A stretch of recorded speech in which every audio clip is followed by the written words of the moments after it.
So I think, sometimes I like to lay down, so if you want to lay down, that's fine. Hi, Georgina. Good to see you. Hi, good to see you. Um,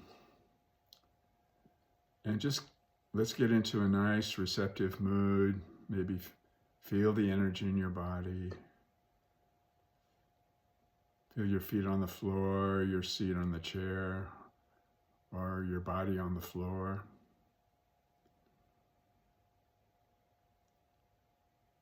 Take a few relaxing breaths. And find a comfortable position. And if you'd like to close your eyes, that might be preferable.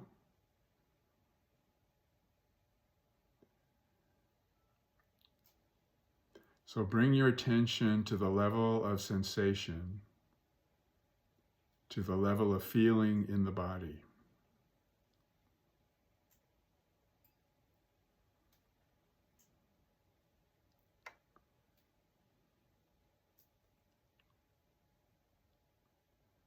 Just feel and be receptive to that which sits or lies here and now.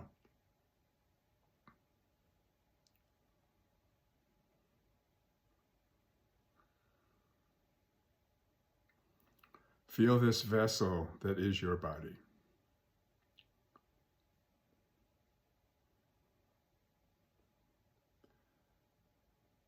Feel the substance of it.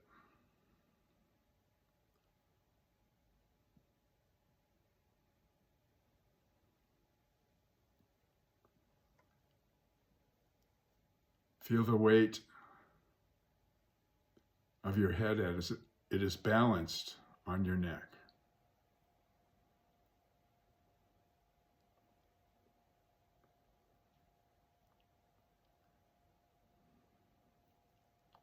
Feel the muscles of your neck,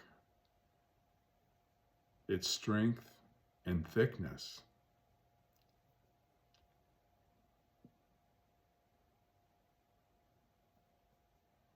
Feel its substantiality.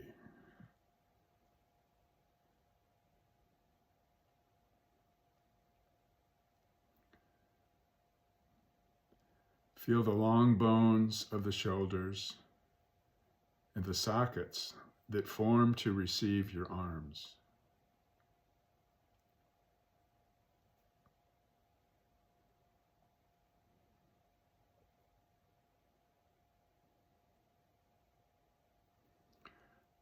Feel the weight of your arms as they rest on either side of your body.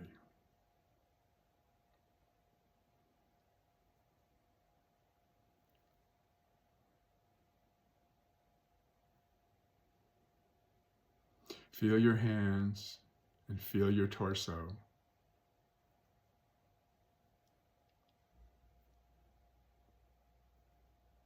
Feel the thickness of your torso and its weightiness.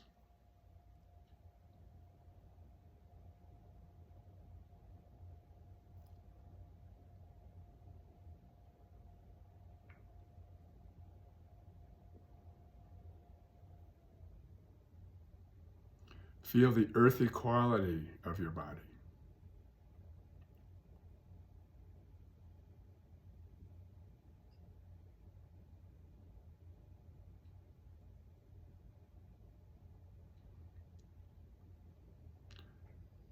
Feel your pelvic area as you rest against the pillow or the chair. Feel those points of contact. Feel how they support your weight.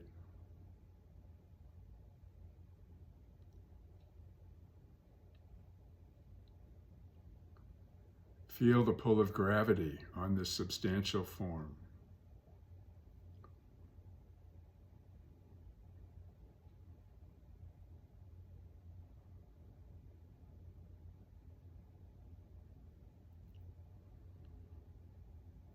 Don't grasp at sensation. The sensation flowing through your body, the sensations of your breath. Just allow these sensations to be received as they arise in this body we inhabit.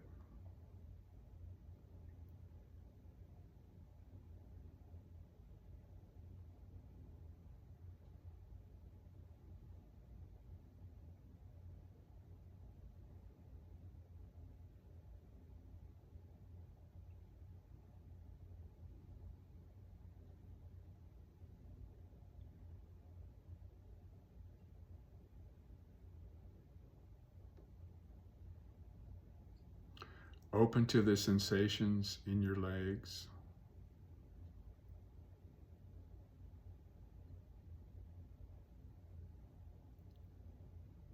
Their thickness, their heaviness.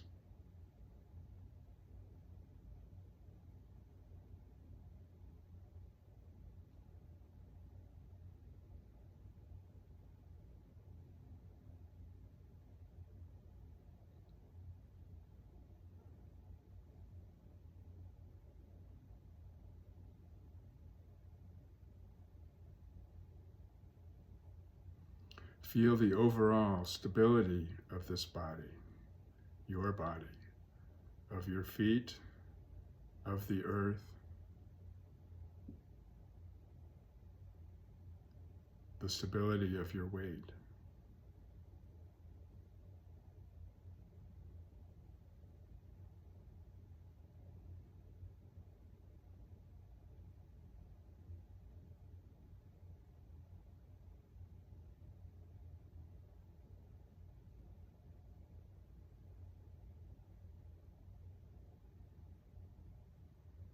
And feel the sensations that are arising here and there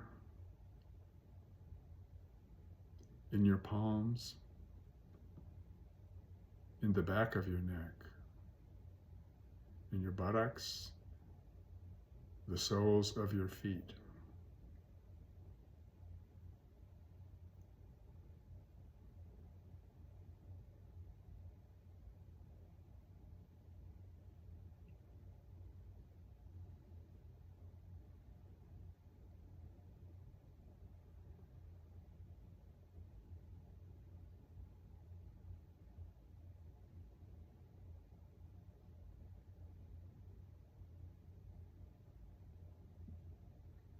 Feel the tinglings, vibrations, the heat of multiple sensations arising here and there.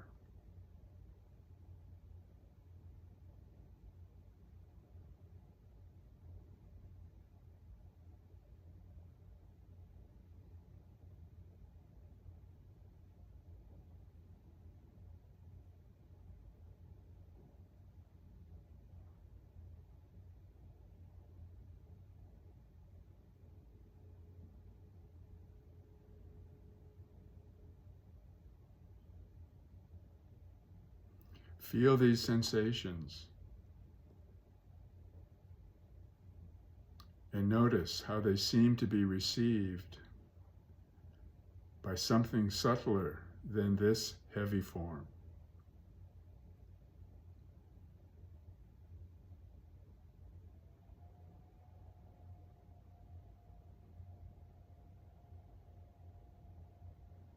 Something lighter, received by something lighter.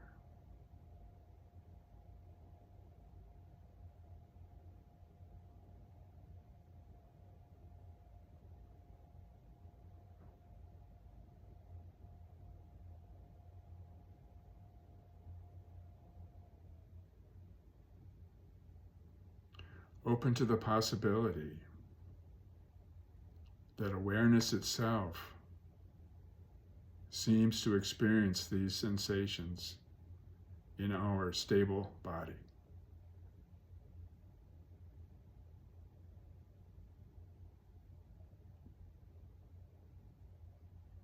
Open to the possibility that awareness receives these tinglings and vibrations.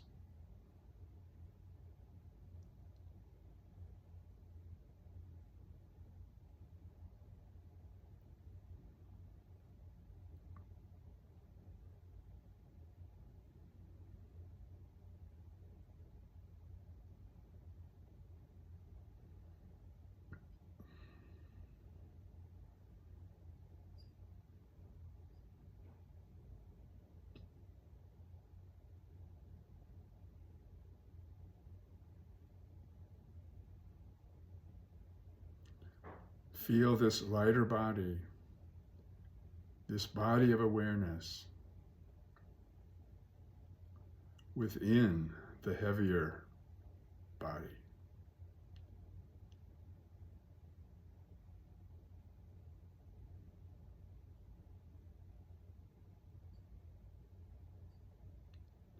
Open to sensing within this heavier body a lighter body,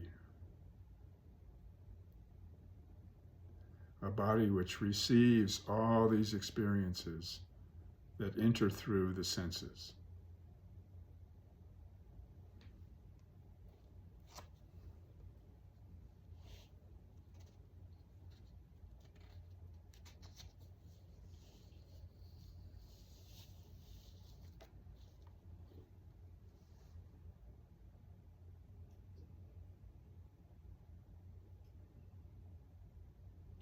It receives sound as hearing, experiences light as seeing, tastes and knows life as it is experienced.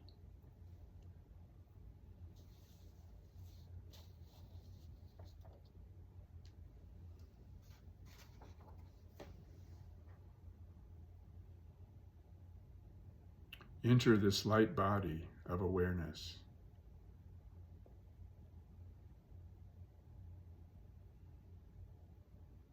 See how each breath entering into the heavy body is received as sensation by the lighter body.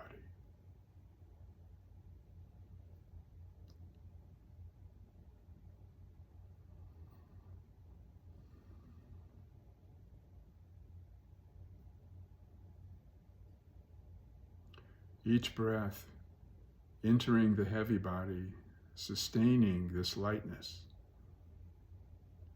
maintaining the balance that allows this body of awareness to remain.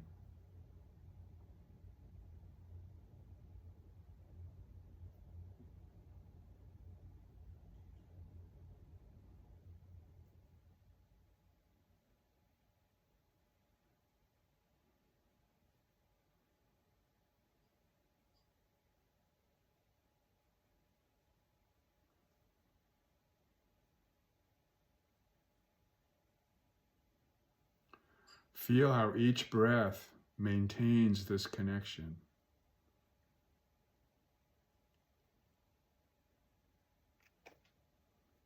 Let your awareness settle very alertly, very carefully on each breath as it is breathed in and as it is breathed out.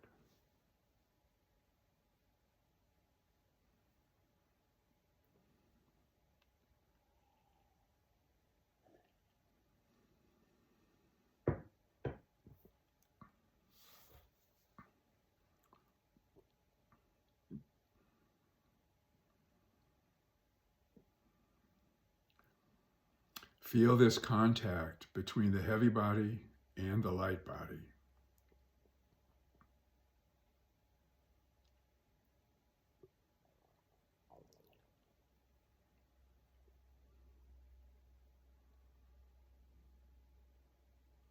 Feel how each breath sustains the light body,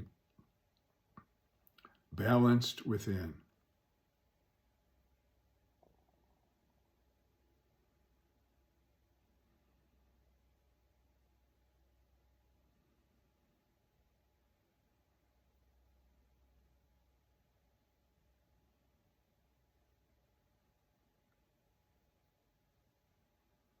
Now draw your attention to experiencing the sensations of your breath.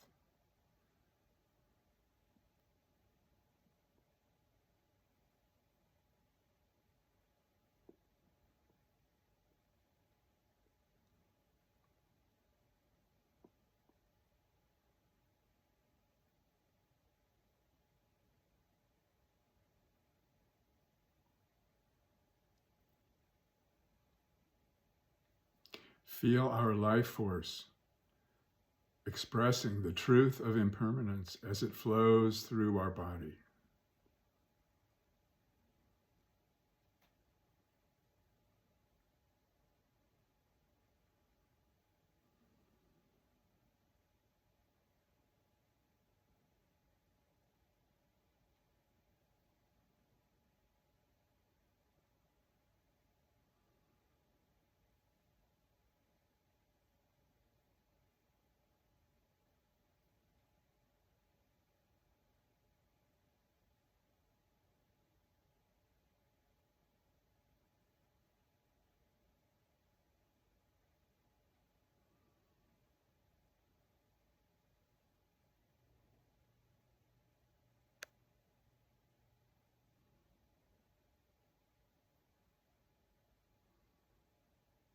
There's just awareness, just sensation.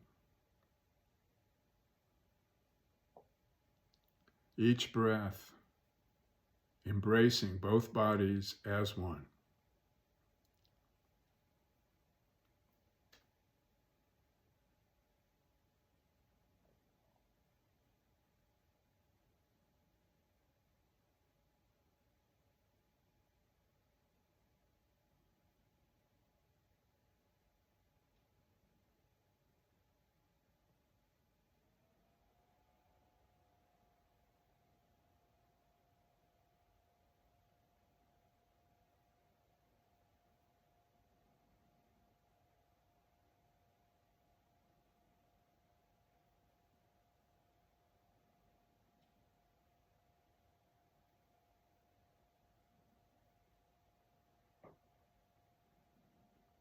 Experience this delicate balance, moment to moment, as sensations floating by, flashing by, as awareness itself.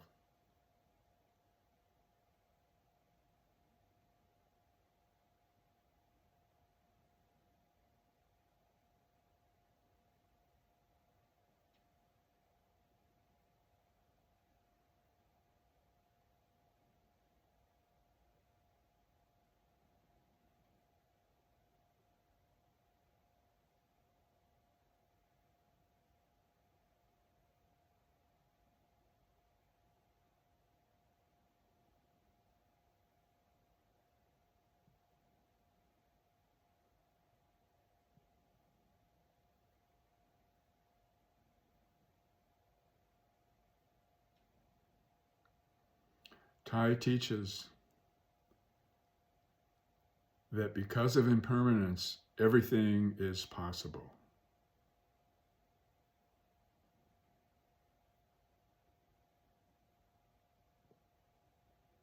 Life itself is possible.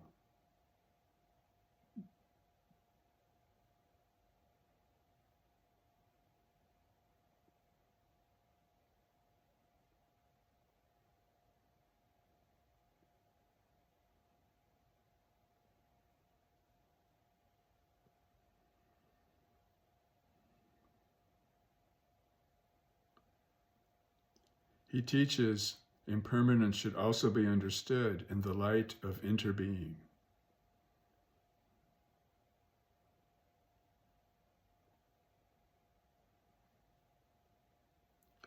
Because all things inter-are, they are constantly influencing one another.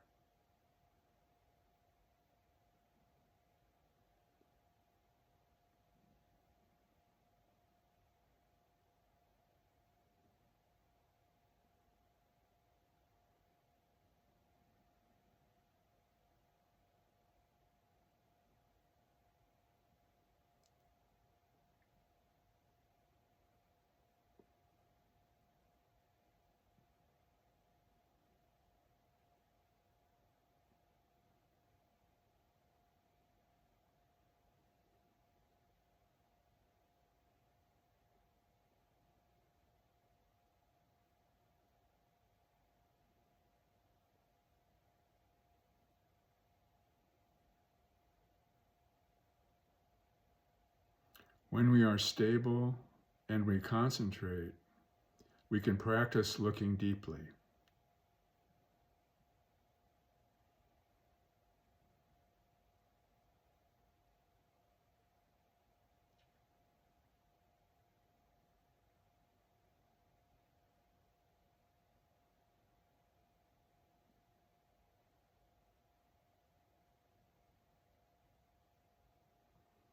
And when we look deeply and realize the nature of impermanence, we can be concentrated on this deep insight.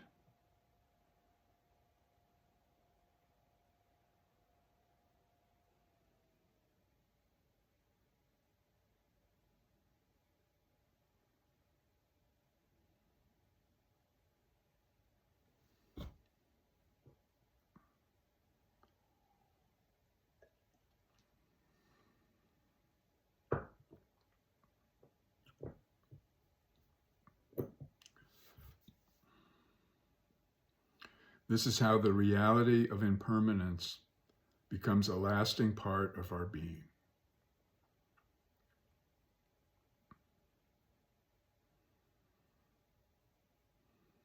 It becomes our daily experience.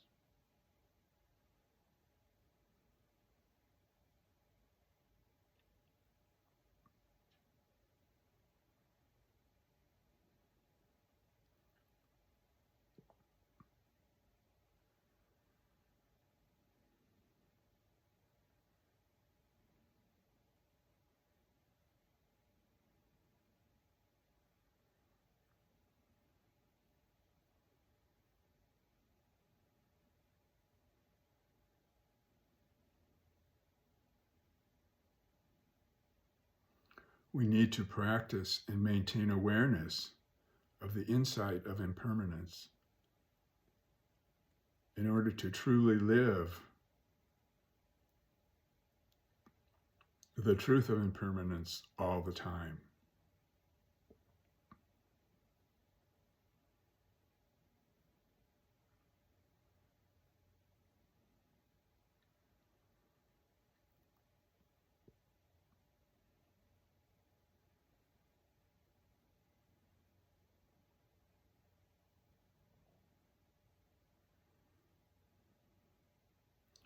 If we can use impermanence as an object of our meditation, we will nourish the understanding of impermanence in such a way that it will live in us every day.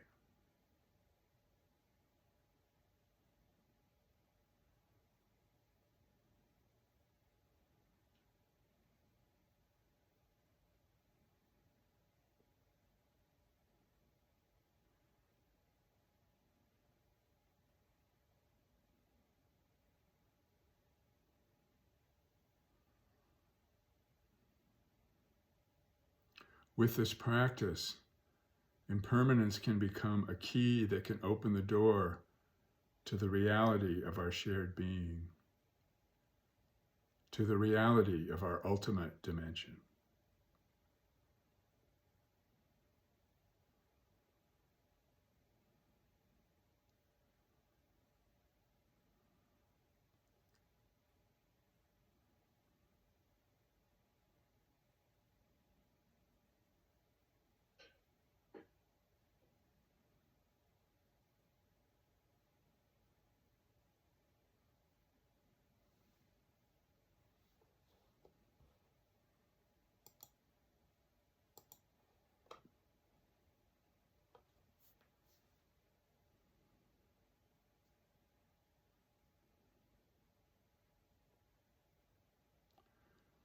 So let's sit for another minute or two, and then we'll end the meditation.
Okay, thank you. I don't have a bell.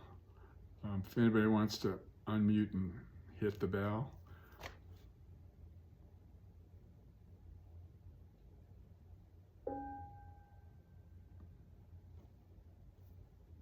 Okay.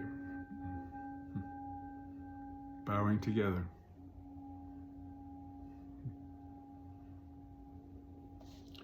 So take your time, come on back to your original position. And Judith can take over from here. Thank you, Roger. It's so delightful to interbe with you all in a new way tonight. That felt wonderful. So before some of you tuned in, you know that at around half hour before the meditation that Roger and Lee and I tend to arrive early and we have a chat. So if anybody wants to be part of that chat, you're welcome to come in. It's not exclusive at all. Not exclusive. And one of the things that we were talking about is an idea that I had, because I've heard Lee said that he can't leave where he is, and I thought, well, why can't we just get as many of us together as possible and go to his location? What's the town again? Fort Myers. Yeah, it's in Fort Myers. But, yeah, and have a retreat there so Lee could be there. Well, now, some of you who are farther away, like Carol, it could be difficult, but I think, you know, if we planned it way ahead of time, it could actually work. I would think that would be a lovely dream come true. So I'm going to read to you from my book a chapter on meditation, and I just want to say before I read it, it's a short chapter, and before I read it, I want to let you know that this is very much my own experience and I'm not setting it up as a model for other people's meditation. It's just one retreat, what happened for me. And the theme of the book, an underlying theme was fire. And this chapter is called Inside the Burning. And it starts with a quote from Rumi: "A mystic sits inside the burning. There are wonderful shapes in rising smoke that imagination loves to watch. But it's a mistake to leave the fire for that filmy sight. Stay here at the flame's core. Stay here at the flame's core." So this is about the first retreat that was held at Rolling Green Farm and took place in the fall of 1998. That's where Philip and I were living at that time, in an old colonial, you could almost call it a mansion. It was a huge house. Part of it was 300 years old, and the Lenni Lenape Indians had helped to build it, that house. So it has an interesting history. And that was in the fall of 98. That was a year after my ordination by Thai into the lay branch of the Order of Interbeing. By then we had removed the office furniture, made the mantel and hearth into an altar, and Genro, our teacher, had formally dedicated the room as Old Path Zendo. Now, Genro and Yayoi, his partner, were people that Philip and I studied with early on. We started out with Diane Benage, who had just come from Japan, 27 years in Japan. And her mother was ill and she wanted to help take care of her, so she left Japan and came to the United States and began a practice. And it was early on that I met her, and she eventually had a whole monastery there, but not at that point. At that point, it was just Diane. Diane, it's D-A-I-E-N.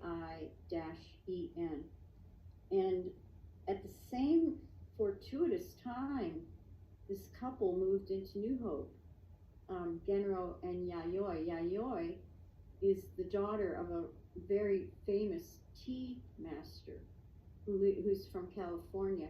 So Yayoi grew up with all sorts of important gurus visiting her house to have tea with her mother. So it was a really unusual growing up, and she also brought the elegance of the tea ceremony into our retreats.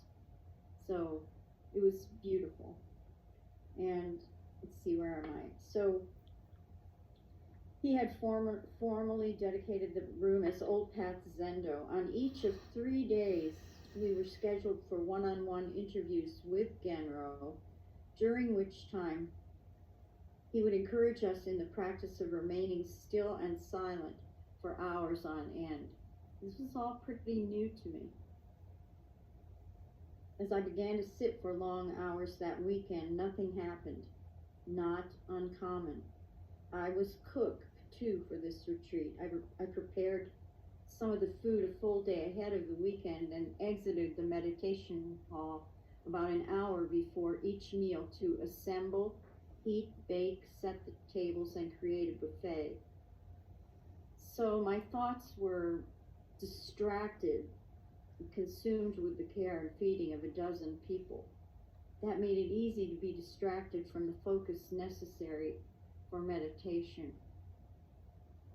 But in the oven of Zazen, as my mind and heart baked, I began to feel strongly the suffering of others.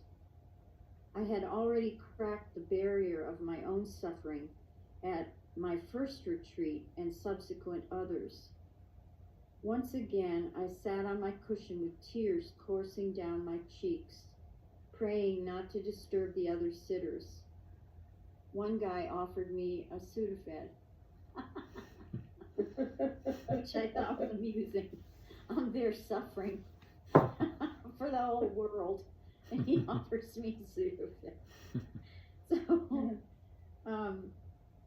specifically, and this is not that long after the murders of my family, so specifically I felt the suffering of Connie and Alan and Bobby, of the boy who murdered them, and the anguish of my family. Also, I felt the suffering of the people of Nicaragua at that time in the wake of a harrowing earthquake there, and that of my dad who was dying back in Cleveland, Ohio. Compassion had arisen in me. I embodied their suffering. I don't recommend this, by the way. It's just what happened. It was the moment for my Dharma interview with the teacher. I entered the breakfast room where we had set up a miniature altar and 2 cushions. A delicate, inviting incense was burning. Pure peace. I bowed, stepped to my cushion, bowed again, seated myself facing Genro's imposing Zen self in black robes, and bowed a 3rd time, as is protocol. I spoke to him of my deep concern, the pain I was feeling. He advised me to avoid getting trapped in the suffering, to go beneath it. I remembered his former advice to stay with the suffering. Literally, he said, stay with the suffering before this. Now he's telling me to move on. Okay. Sometimes it helps to dedicate your suffering to a specific person, he said. No contest. I would dedicate my suffering for others to my dad, who had been diagnosed with congestive heart failure. Back on my cushion, I was able to dive to the bottom of my affliction, breaking through its crust. I imagined dying to be like this. I came to a very still place, like a cave. There I felt mind and body as one. not my mind and body, but big mind, big body, solid as stone.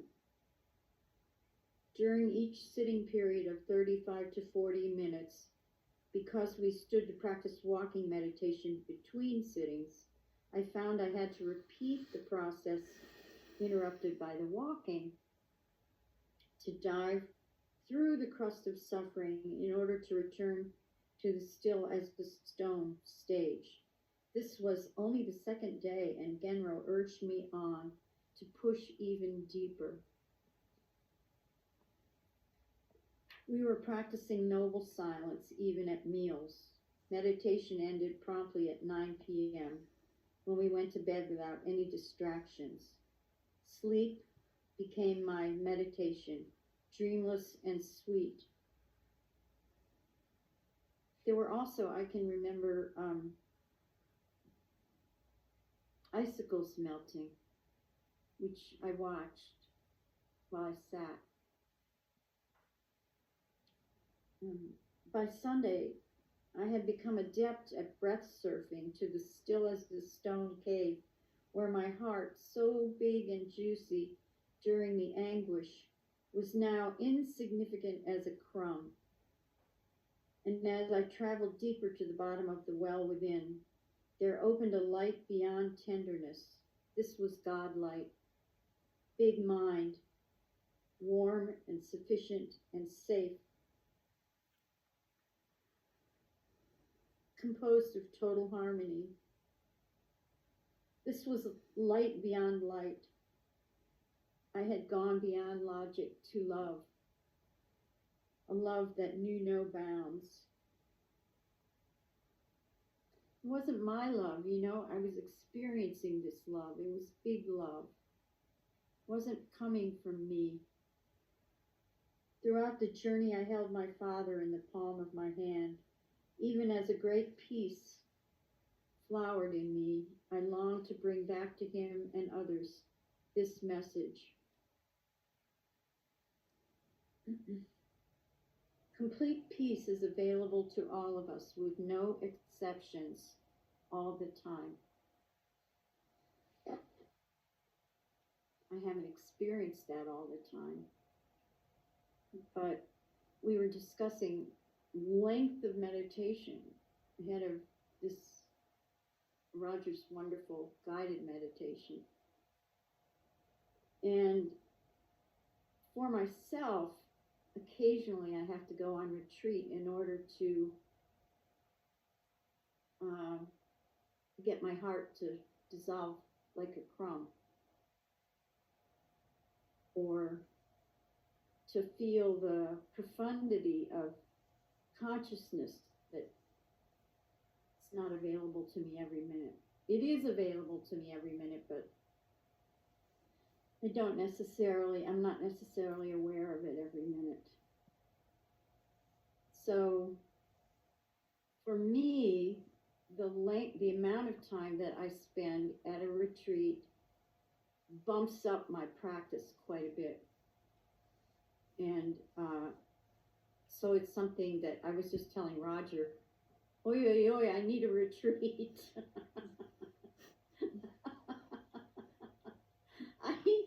I don't think I'm going to get one right away, because we still have to get settled in that cabin in Black Mountain, and there's a lot to do right now, but I'm hoping that at some point in my life, all the plans I make will actually come to fruition instead of being canceled for weather, as they have been since September, steadily, regular cancellations.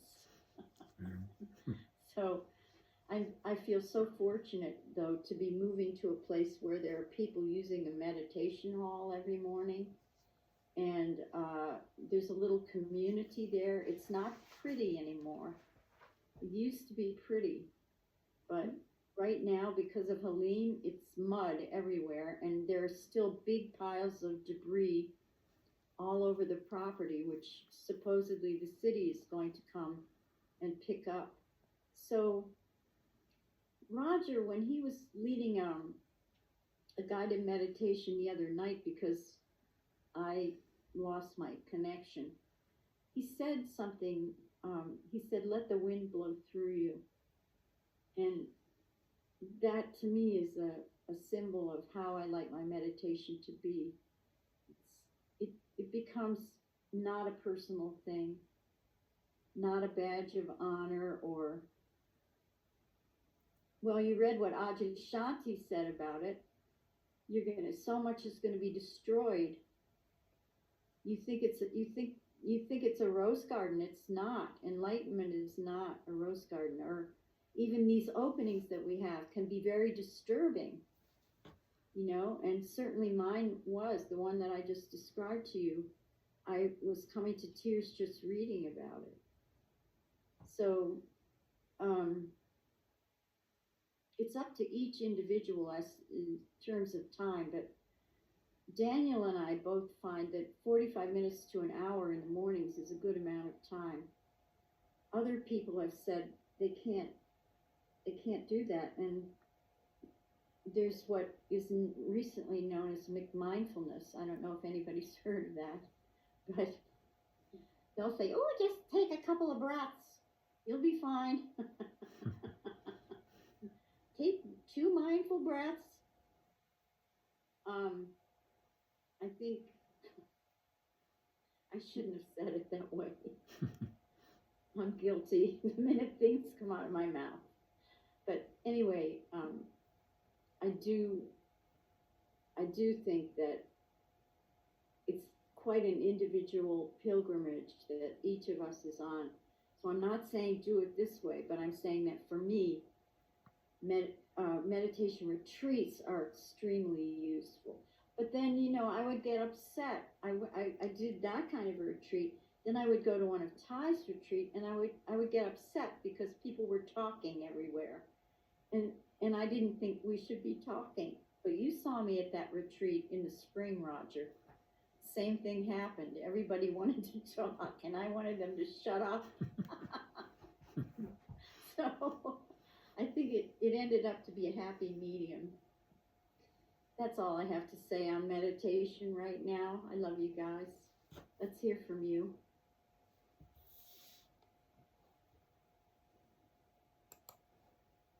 Well, thanks for the lovely talk. Yeah, that retreat in the spring was great. Bruno was silent, except when he thumped his tail, right? Yeah. He was kind of a model for the peaceful, loving silence. He was. Yeah. He was. Yeah, I like how you talked about how the depths of the suffering it kind of stops your mind, when there's a trauma that you're dealing with. The mind is stopped, and there could be an opening there. And in that opening, like you said, you realize that it wasn't you.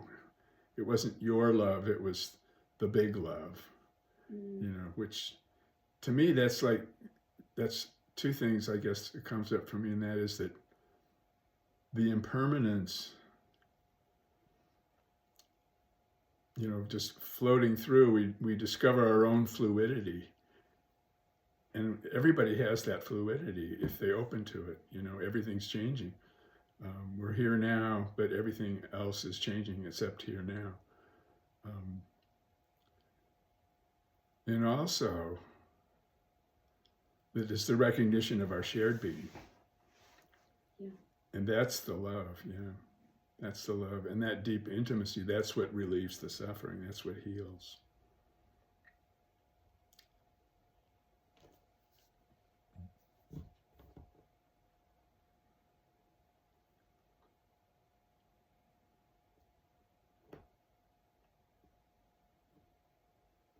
Everyone.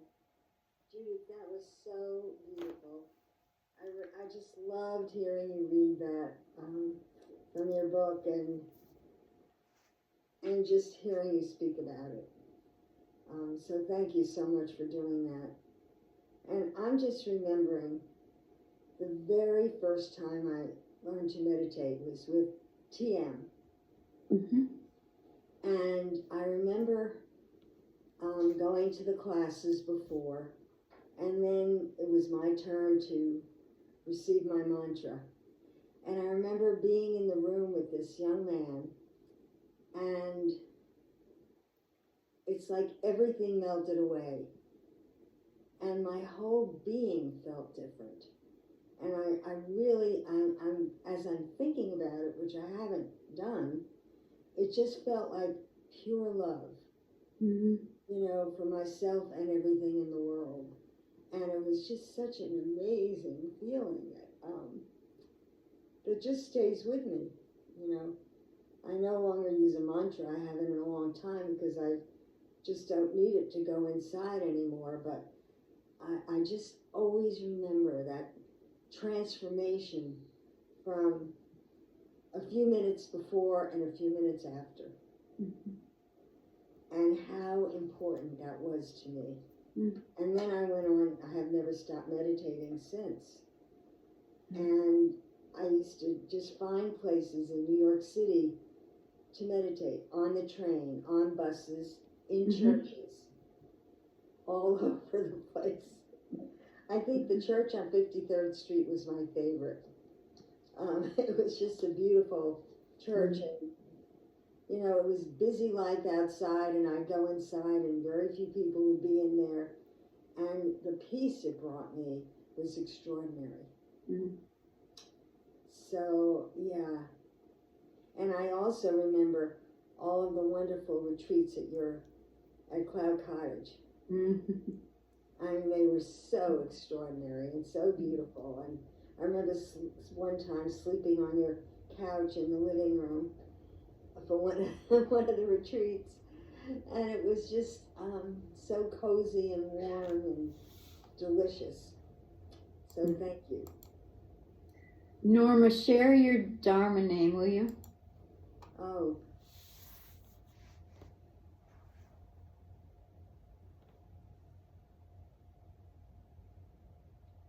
We lost your voice, Norma. Oh, I'm trying to remember my Dharma name. True Blue Gem. I love your Dharma name. True I Blue think about it. Gem. You are a true blue gem. There's no getting around it.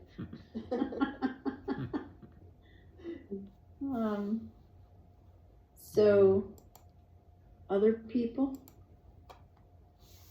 Daniel, would you want to share what's going on for you in meditation?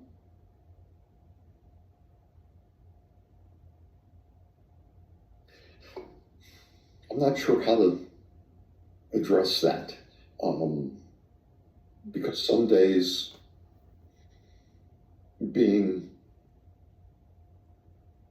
in the right, I guess, mindset, it's easy for me to get into a calm state. Other days, it's a struggle to put away the day and really let my mind be free. I'm glad that you want to try a retreat. That will be interesting for you. Mm-hmm. Yes. I feel very fortunate that Daniel, had no practice at all, and that he decided to take up meditation, and how that has been useful to him. And it just thrills me no end, and useful. It's helped us bond so much, and I didn't really push it at all. It came from him. There was no way I was going to try to ram meditation down his throat. Newly married at our age. No. And you wanted to keep it at a half hour or 20 minutes. I did. I had it going 20 minutes, and he asked to extend it. So he's been very good for my practice. And the reason he asked me to extend it is because I said that Ty said, and you quoted somebody else's saying that, Lee, but Ty said you need 20 minutes in order to stop your mind. And I told my husband that, and he says, well, then why are we stopping at 20 minutes? We went up by and of course it made total sense. So we did that. We extended it. Yes. And I love it. I love it. And sometimes we meditate at night too, but that's harder. Yes, I find in the evenings and now that there's so many things going on in my mind from the day that, it's Yeah. more difficult to put those away. I guess I just don't have a deep enough practice. I don't know. No, that's wrong. Okay. You do have a deep enough practice. It's gonna happen it happens to everybody all the time, that we have days when we sit down and it's just not clicking. Mhm. I mean, I started this, let's see, how long have I been in AA now? 50 years ago. I started Wow. meditating and upsetting my daughters because I had an altar in the hallway on the way to their bedroom. Mother, do you realize I have to bring my friends in here? So, you know, it was the most horrible thing she could think of, an altar. It was like devil worship or something. I don't know. Okay. Yes, Georgina. I just wanted to share, yes, I understand. I feel like retreats really helped me tremendously because it's just just being silent for even for one day or longer. I haven't done a session for a while, but of course the session is even better, and that's where things really start to come up, and Yeah. the struggle with your body, and all that, and I find it so wonderful. I just, even though, in the last one, I remember feeling like I was miserable. I mean, my body was in pain, and I just, but it was like joy, joyful at the same time. So definitely worthwhile doing again and again and again. I struggle once in a while, like with my schedule and the to-dos and things, and sometimes not sleeping well. Occasionally, like last night, I woke up at 3, so I kind of messed up my morning, and I hate that, but it's the way it is sometimes. And I lately have been having some pains on my right leg and hip, and that has to slow me down. I have a lot to do because I need to remodel, and so it's and then you're supposed to get some sunlight in the mornings to set your circadian rhythms. And sometimes in Florida, when it gets hot, you want to be out early or late in the afternoon because it's too hot, so meditation in the morning is not optional right now. It hasn't been optional for a while, so I do fit it in. I do meditate in the afternoons or evenings, usually evenings. But I never feel that it's enough. And sometimes I do, when I'm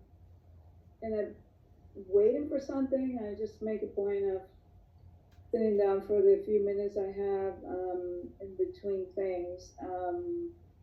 But I don't like that I'm being flexible. I like to have a specific time of day that I have just for that, and it's one of my. I feel really bad about it right now because I haven't been doing that, but at the same time, when I'm feeling that when I'm meditating now that I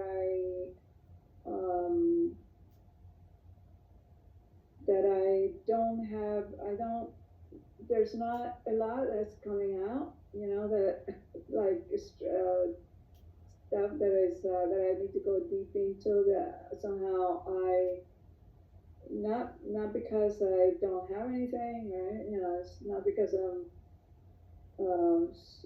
special, but because I think it's because I think of those things during the day, and I, you know, I think I deal with those things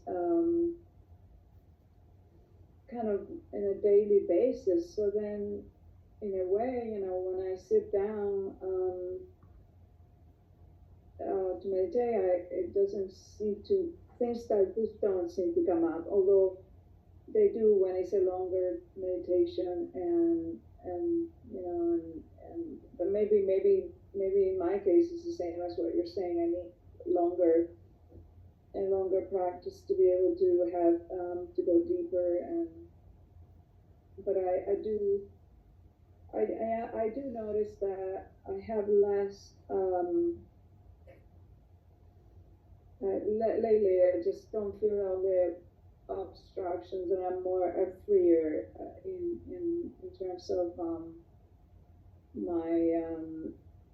my triggering for things, you know, that I in the past I have been known to have more reaction to things, and I don't seem as much. It seems like I don't as much now.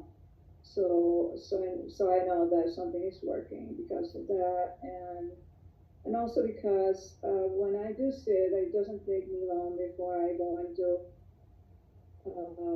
a calm state, and then I just want to keep going. I just wish I could keep going forever. And anyway, but yeah, I look forward to share your dream in the future, I hope. Thanks. Thank you, Georgina. Oh, thank you. Before we sign off, I wanted to see if one of the remaining people would like to say something or not.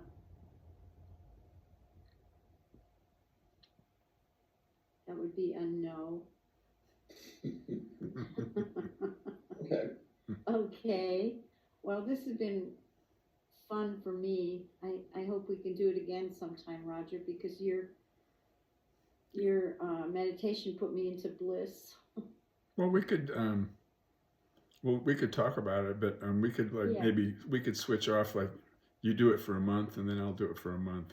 We could, or Something we like could that. just do it randomly. Yeah. Yeah. We'll talk about it. Love you guys. All right, Norma has a closing for us.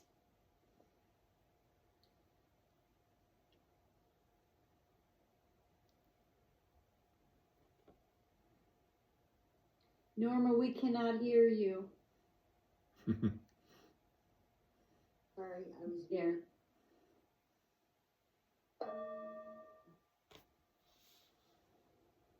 May the merit of this practice benefit all beings and bring peace.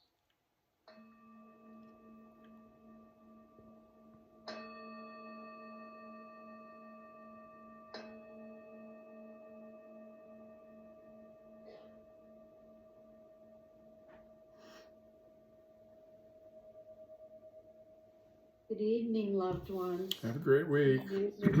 Bye. Love you. Hey, be happy. You too, thanks. Have a good trip. Thank you. Oh yeah. Bye. Bye. Bye.